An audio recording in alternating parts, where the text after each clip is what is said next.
Hey, what's up guys, Lux here bringing a new video, and today we're going to be taking a look at set 21160, the Illager Raid. Now this is the biggest Minecraft set from the first wave of 2020. This set comes with 562 pieces and it costs $59.99 in the United States, so it will definitely put you back a few dollars. So yeah, I would recommend buying this, on discount. I mean, that's what I do with every set. I usually buy a discount, but this one was a first day buy for me. And it's my most highly anticipated set for the year so far, since 2019, since we got those official set images. And yeah, I'm excited to finally get it in hand here. I'm excited for all the new figures, not really any new pieces. Well, this is a exclusive print I see right there, but yeah, I'm excited for everything that this will include. So without further ado, let's get right into the build. Alright guys, and we're done. So we finished pretty much everything that's in the set. It was a pretty simple process, not too many complications. The most complicated part was honestly the Ravager right over here. But besides that, it was a fun and pretty good build, in my opinion. But yes, obviously everything you see comes in the set, and we will be taking like the minifigures first, then obviously the building. So let's get to it. First off, we're going to show off probably the most exciting figure of the set, which is the Ninja skin minifigure, which the set itself actually calls Kai.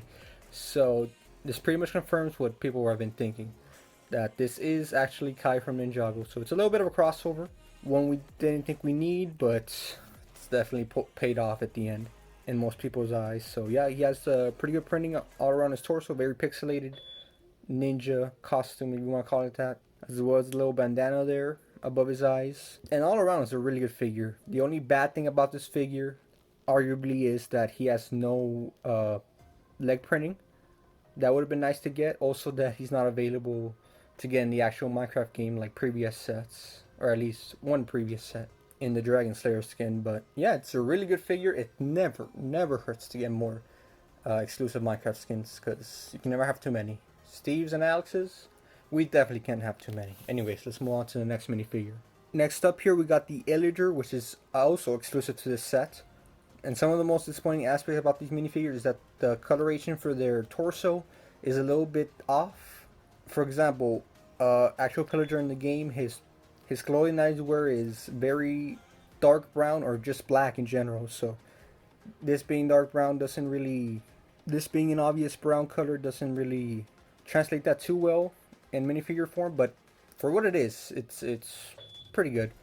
Doesn't look bad at all. Just a little bit disappointed that we couldn't have gotten him in an accurate color. But besides that, he comes with an iron axe accessory like they do in Minecraft, and overall it's a good figure. Just the miscoloration is a little off, but it's not the worst thing in the world. Next up here we have the Pillager Captain. This guy is not exclusive to the set besides his accessory, or attachment I mean, which is the captain's flag that comes with most Pillager captains. In game, we'll take a better look at that a little bit later in the review. But he has a crossbow accessory, which came out pretty nice. Would have been better with a little bit more detail, like having the tip of the arrow black and then some feathers on the back. But obviously printing takes a little bit more money, but this is a pretty good alternative. Here we can also see a miscoloration of the torso again. While in game it actually is a red outfit that he wears, it's a lot more darker, so you can't see like the red pop like it does in this minifigure. Again, a little bit of miscoloration. To be fair, these sets are made a year in advance, and they probably were going off concept art, but overall, I don't really mind it. The figure itself came out pretty good, and I'm happy with this figure. Moving on. Next up here, we have one of the new updated villagers that came in the Village and Pillage update. Obviously, they changed around how all the villagers look depending on the biome and obviously their profession. Based on this villager's outfit, I believe he is a regular farmer. It's a little hard to tell because farmers in the game typically have a straw hat to indicate or be more obvious that they are a farmer, but there's not really any hats for villagers or square heads yet, besides the helmets obviously. In the back you can see no printing, it's mostly all in the front. And yeah, while I still love the old designs and honestly very iconic at this point, I'm happy to get more variants of these villagers. I actually bought a bunch of melon sets from when they were still out, because I wanted more villagers specifically.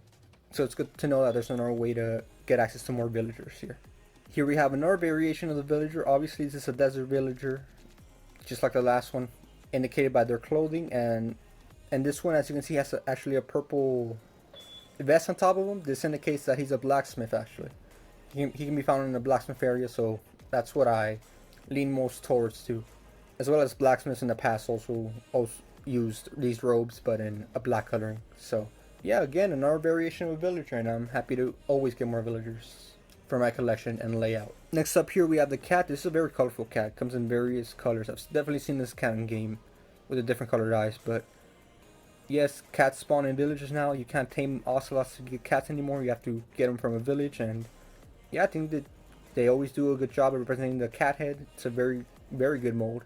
And the body, it's not too hard to make, so I think this is, again, another good representation of it. So nothing to complain about here.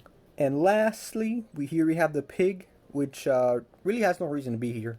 I think the reason that they are here is because the box art actually has a pig in front of it. And I think depending on the set, you can find a random mob like this one, a pig, just to be looking in the set, just to obviously an indication of what the box art shows. So yeah, no real reason for him to be included, just I guess to have another mob, which I guess I'm happy with. I'm indifferent either way, but yeah, here we have the pig figure. Alright, time to move on to the builds of this set, in the order that they came in, the number bags. Alright, so first off here we have the little blacksmith station or little market.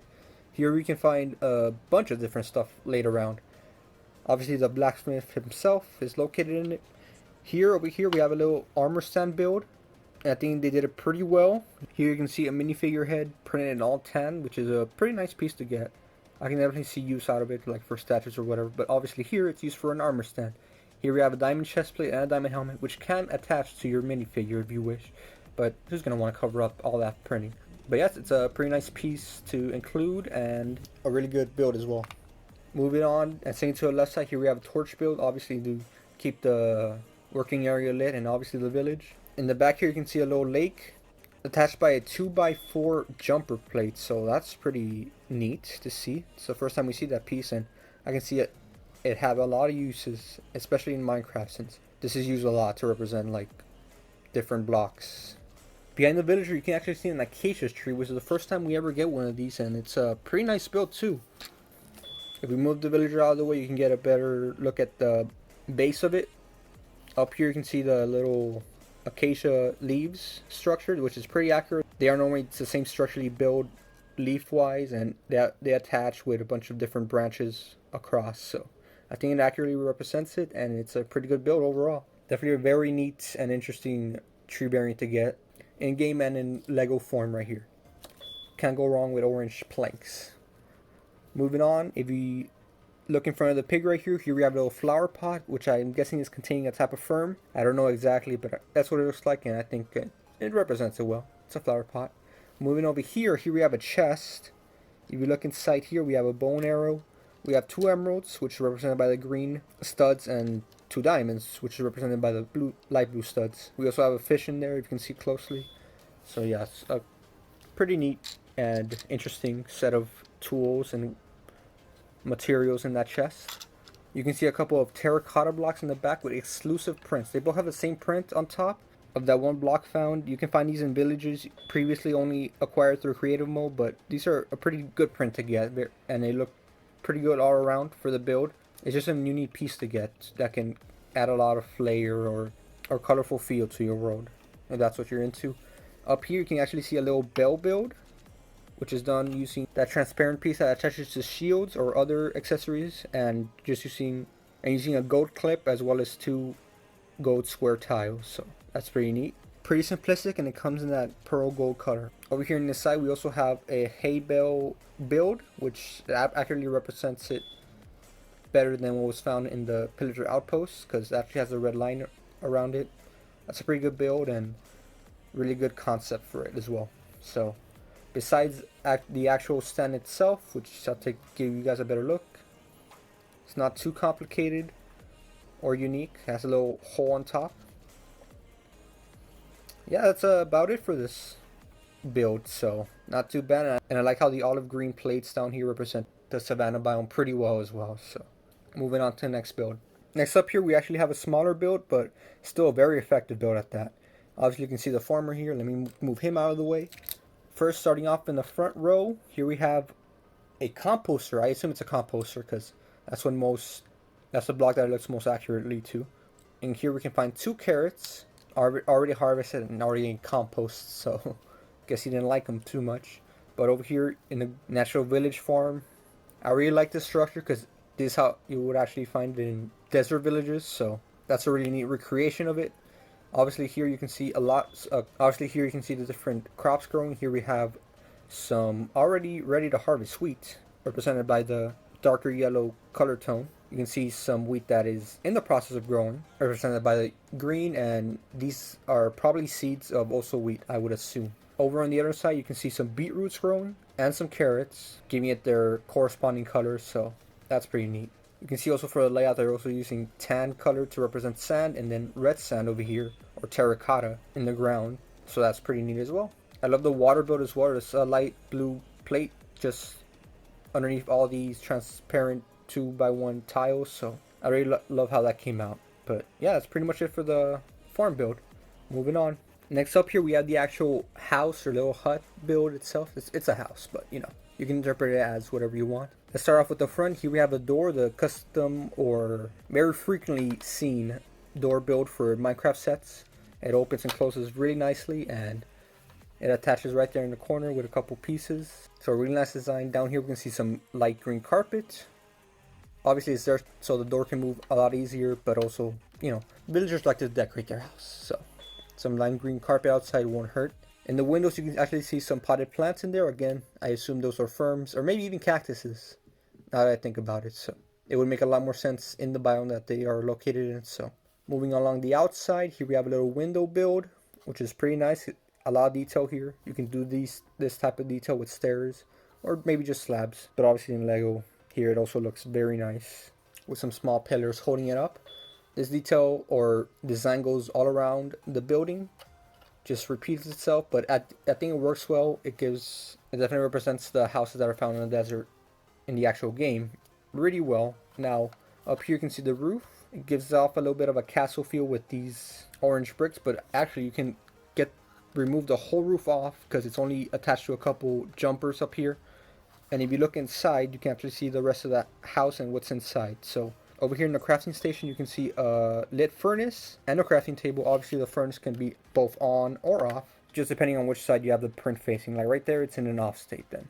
Moving on to the other side, we can see a light blue bed, and as well as a little bookshelf build right there. I don't know if you can see it too well, but you can tell it's a bookshelf because of all the different colored book covers and things of that nature. So it's a pretty neat and small little house. It is very effective in what it's trying to represent, and I like it.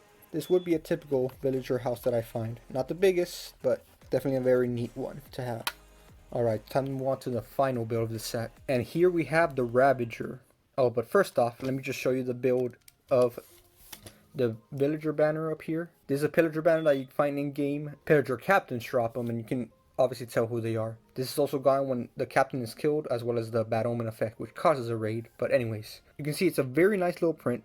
It's never bad to get more prints. One of the best things about the Minecraft theme is that 99% of things are always prints. So off the top of my head, I cannot remember a single thing that came stickered in these sets. But anyways, that's a very useful banner to have, considering it's actually found in game, and it's a very good decoration piece as well. So there we have that build. Now moving on to the Ravager. Here we have the Ravager, or the Pillager Beast, depending on what you want to call him. I usually refer to him as a Pillager Beast, but I know his official name is Ravager now.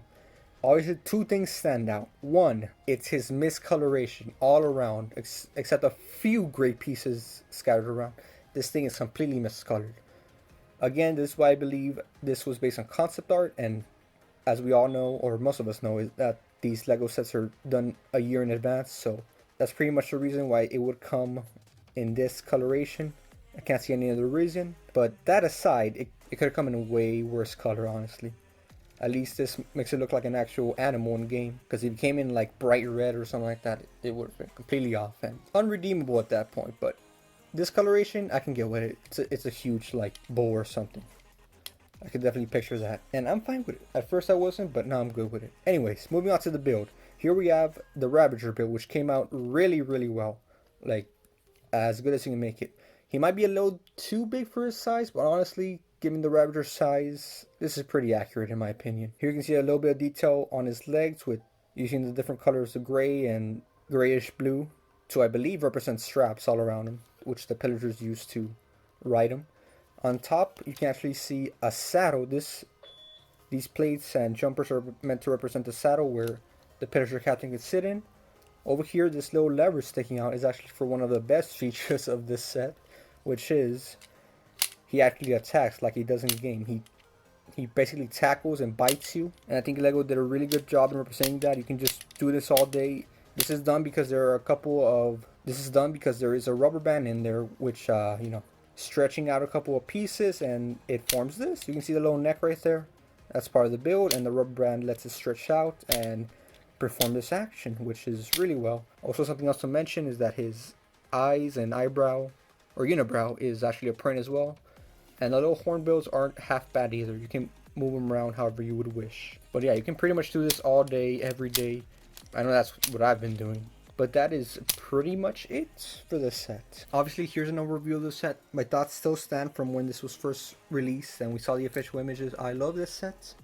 Definitely my favorite pickup of 2020 so far. Well, it was my first pickup, but you know what I mean. I don't think anything I've seen so far has topped it. I missed out on the direct consumer village set, which had the old village layout, which I still kind of want. But obviously, for those who missed out on it and still want a village, as well as villagers, new skins, everything you would want regarding the village and pillage update, we have this as an alternative. It comes with a lot of neat features and figures, so I really have nothing to complain about here. Obviously, the miscoloration of the pillagers and the ravager could be something to pick out, but besides that, it's everything you would want from a Minecraft set. Something else to point out is that they are now on flat tiles. They are no longer increasing elevation like previous Minecraft sets. They would have a brick underneath to give it that elevation so it can connect with other sets. This one is just in a flat surface area, so that's something else to note. Taking a look here at the instruction manual, it also gives a suggestion of how to connect or use the 2x4 jumpers right here. As you can see, circled in red, you can connect them this way, or you can honestly connect it any way you want, or just have them separated like they do in the front page here. But yeah, here's a little sneak peek on the other 2020 sets, which I am planning on picking up. It's just missing the little taiga biome build as well as the poly bag, but all these I'm going to definitely get eventually. And obviously covering the channel, and not to mention recreated in actual Minecraft. So stick around to that if you're interested, and that's pretty much it, guys. Again, I love this set. I would recommend it. If the price is a little too much for you, obviously wait for sales or some sort of promotion that Lego's doing. But once again, thank you for watching, and I'll see you next time. No regrets with this set.